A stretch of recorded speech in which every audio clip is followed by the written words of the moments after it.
Arjun Kalyan. So చాలా సినిమాలు చేస్తూ రకరకాలుగా కష్టపడుతూ ఇప్పటికీ ఒక యాక్టర్గా స్ట్రగుల్ అవుతున్నారు. ఇలాంటి స్ట్రగ్లింగ్ టైంలో ఈ సినిమా మీకు ఉపయోగపడుతుంది అంటారా, లేదంటే అలా వచ్చే వెళ్ళిపోయినట్టు అంటారా? లేదు, అది ఖచ్చితంగా ఆల్రెడీ ఉపయోగపడుతుందని అనుకుంటున్నాను నేను. బికాజ్ దీనివల్ల నాకు ప్రమోషన్స్ ఏదైతే జరుగుతుందో ఇప్పుడు రైట్ నో, ఇది డెఫినెట్లీ ఇండస్ట్రీలో కొంచెం అర్జున్ కళ్యాణ్ ఒక యాక్టర్ ఉన్నాడు, లీడ్ రోల్స్ పనికి వస్తాడు, వారు ఇట్లా ఉంటాడు చూడడానికి, ఇలా వేస్తాడు యాక్టింగ్ అన్నది నాకు తెలిసి ఒక ట్రేడ్ సర్కిల్స్లో వెళ్ళిందని నేను అనుకుంటున్నా. So I hope movie release అయ్యాక ఇంకొంచెం మంచి డీసెంట్ పాజిటివ్ టాక్ వచ్చి ఇంకా నన్ను ఒక నెక్స్ట్ లెవెల్కి తీసుకెళ్తుందని గట్టిగా కోరుకుంటున్నాను. జరుగుతుందని కూడా అనుకుంటున్నాను. మరి let's see, fingers crossed. Okay, and second question కూడా మీకే అడుగుతా. ఓకే, మీ దగ్గరికి వస్తా అంటే చాలా కొంచెం మాట్లాడాలి. ఓకే, దాచాం. సో రీసెంట్గా మీ ఫ్యామిలీ నుంచి వచ్చిన బిగ్ బాస్ సోహెల్ సినిమా రిలీజ్ అయ్యి ఫుట్ ఫాల్స్ కోసం చాలా వరకు ట్రై చేశారు. ఆయన బాధపడ్డారు. సో రెండన్నా అనుకునే స్థాయి వరకు వచ్చారు ఆయన. సో ప్రొడ్యూస్ చేశారా, యాక్ట్ చేశారా అని పక్కన పెడితే బిగ్ బాస్ నుంచి బయటకు వచ్చిన కంటెస్టెంట్స్ ఎవ్వరు బిగ్ స్క్రీన్ మీద సక్సెస్ అవ్వలేకపోతున్నారు. దానికి రీజన్ ఏంటి? I don't think that's as a lead యాక్టర్గా. అభిజిత్ ఇప్పుడు బాగానే చేస్తున్నాడు ప్రాజెక్ట్స్. ఏం చేశారు బ్రో? ఇప్పుడు అభిజిత్ మొన్న ఒకటే 2-3 చేసింది తను. బిగ్ బాస్ నుంచి బయటకు వచ్చిన తర్వాత ఆయన కనిపించింది బిగ్ స్క్రీన్లో కాదు, ఓటీటీ చేశాడు, ఓటీటీ ప్లాట్ఫామ్స్లో. నేను అడుగుతుంది బిగ్ స్క్రీన్ కోసం అడుగుతా. ఆబ్వియస్లీ బిగ్ స్క్రీన్ అందరికీ వర్కౌట్ కాదు, ఫస్ట్ థింగ్. సెకండ్ ఏంటంటే మనం ఇప్పుడున్న కరెంట్ మార్కెట్ ప్రకారం మనం ఫస్ట్ ఆడియన్స్ అప్రిసియేషన్ పొందాలి, ఆడియన్స్ మనల్ని యాక్సెప్ట్ చేయాలి. అది యాక్సెప్ట్ చేయడం డైరెక్ట్గా బిగ్ స్క్రీన్ మీద వెళ్ళి నేను తోపుని తిరిగినట్టే రావడం కొంచెం కష్టమే. Unless if you're from some film family, అవుట్ సైడర్స్కి కొంచెం కష్టం ఆడియన్స్ని రాపట్టడానికి.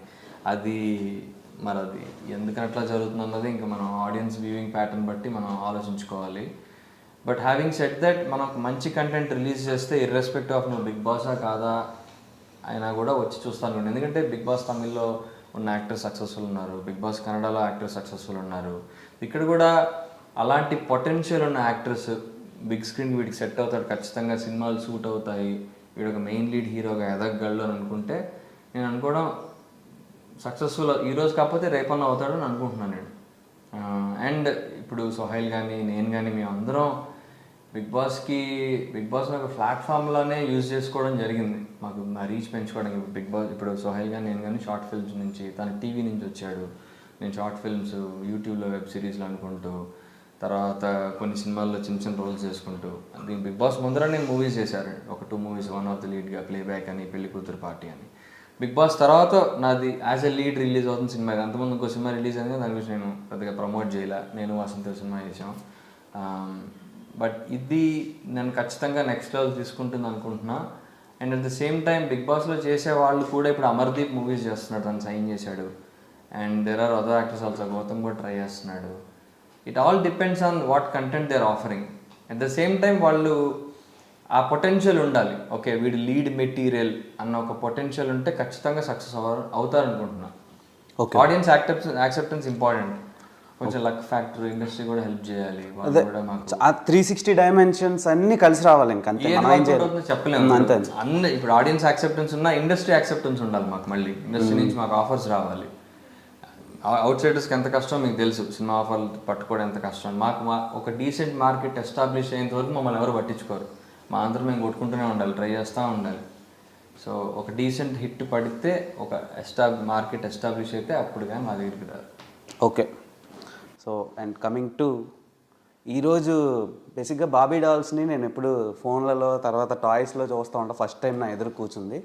సో పింక్ కలర్ డ్రెస్ వేసుకుని వచ్చి, సో నేను పాడితే మీరిద్దరు కళ్ళు తిరిగి పడిపోతారు bro. So Kushitha Kallapu, all the best for your debut project. So చాలా ట్రోల్స్ని, చాలా నెగిటివిటీని ఫేస్ చేసి ఎక్కడి వరకు వచ్చారు. సో ఇదంతా ఇన్సైడ్ తెలుస్తుంది, చూసేటోళ్ళకి మాత్రం ఓన్లీ ఒక బజ్జీ తప్ప ఇంకేమి కనిపించదు. సో అందుకనే చెప్తున్నా. సో ఆ పదం కూడా వాడకూడదు అనుకున్నాను కానీ, సో ఫస్ట్ ఆడియన్స్కి అలా స్టిక్ అయ్యారు. సో నాకు ఒక్కసారి అది రివైండ్ చేయాలని అనిపించింది. And coming to Babu the bullshit గై, ఎలా యాక్సెప్ట్ చేశారు, లేదంటే మీ దగ్గరికి వచ్చిందా ప్రాజెక్ట్? సార్ నన్ను సోహెల్ కాల్ చేశారు అనుకుంటా. సోహెల్ ఇంకా మన డైరెక్టర్ సార్ ఫ్రెండ్స్, ఇలా ఒక ప్రాజెక్ట్ ఉంది ఒకసారి వెళ్ళి కలవంటే నేను అప్పుడు సార్ని కలిశాను. ఆయన స్టోరీ చెప్పడం కళ్ళల్లో నీళ్ళు పెట్టేసుకున్నారు. ఆయన నాకు అంత బాగా నచ్చింది వినగానే. నాకు కూడా ఎక్కడో ఒక చోట అరే నిజం కదా అంత బాగుంది. నేను ఇంకా సరే సార్ నేను చేస్తానని చెప్పి ఒప్పుకొని చేసేసాను. నరేషన్ బాగా చేస్తాడు. నరేషన్ కదా ఆయన అన్ని యాక్టింగ్ కానీ అదే నరేషన్ కూడా బాగా ఇస్తాను. ఓకే, సో అలా ఎంటర్ అయ్యారు ఈ ప్రాజెక్ట్లోకి. సో ఈ ప్రాజెక్ట్లోకి ఎంటర్ అవ్వకముందు మీరు ఒక ఇన్స్టాగ్రామ్ ఇన్ఫ్లుయెన్సర్. సో అక్కడ ఫ్లో ఎలా స్టార్ట్ అయింది అసలు? మీరు ఇన్ఫ్లుయెన్సర్గా మీ కెరీర్ని స్టార్ట్ చేసినప్పుడు ఫస్ట్ ఫ్లో ఎలా ఉండేది? ఇంత heavy 700K above nearly 1 M వరకు ఫాలోవర్స్ ఎలా గెయిన్ చేసుకున్నారు? రీల్స్.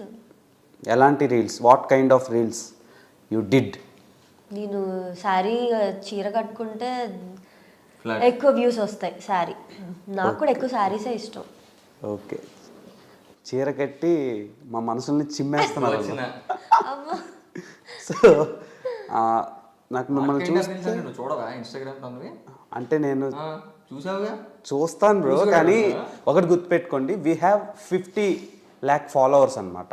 వాళ్ళందరూ చూడరు కదా. సో తన నోటితో చెప్తే వాళ్ళు రివైండ్ చేసుకుంటారని చెప్తున్నా. నేను ఎందుకు చూడను బ్రో? సో మిమ్మల్ని చూస్తుంటే ఒక మెటల్ గుర్తొస్తుంది. సో మెటల్స్ తెలుసు కదా, బేసిక్గా ఇందులో మీరు డాక్టర్ అయి ఉంటారు. సో మీరు చదివే ఉంటారు కెమిస్ట్రీ, బయాలజీ, ఫిజియాలజీ చిన్నప్పుడు. కెమిస్ట్రీ అందులో డాక్టర్ బయట చదువుకుని ఉంటారు కదా. మీరు ఏ బ్రాంచ్? Intermediate MPC. కెమిస్ట్రీ ఉంటుంది కదా, అందులో మెటల్స్ ఇవన్నీ ఉంటాయి కదా. సో ఒక మెటల్ ఉంది కాల్డ్ రోడియం అనమాట. సో అది costliest metal in the world. White gold అంటారు దాన్ని. సో వైట్ గోల్డ్ ఎక్కడ దొరకదు. కుషిత కల్లాపు కూడా అలాంటిది అనుకుంటున్నా. Butterfly so where are you going అలా కాదు, కానీ చెప్తున్నా. అంటే చాలామంది నేను యాక్టర్స్తో ఇంటరాక్ట్ అయ్యాను. సో డెబ్యూటెంట్కి ఎంత యాక్టివ్గా స్పోర్టివ్గా తీసుకున్న వాళ్ళు ఎవరు లేరు. బేసిక్గా ట్రోల్స్ అండ్ ఇవన్నీ ఫేస్ చేసి మధ్యలోంచి లెగిసిపోతారు, అంటే ఇంటర్వ్యూ మధ్యలో లెఫ్ట్ అయిపోతారు. సో అది నేను మీకు చెప్పినా సరే స్ట్రైట్గా తీసుకున్నారు స్పాంటేనియస్గా.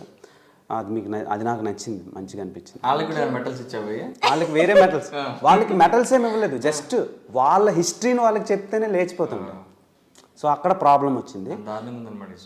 అదే అలా చెప్పలేము కదా, ఇప్పుడు వాళ్ళకి నచ్చదేమో. ఇప్పుడు మీ పాస్ట్ మీకు నచ్చదు కదా. అలా లేదు, మై పాస్ట్ వల్లే మనం ఇక్కడ ఉన్నాం.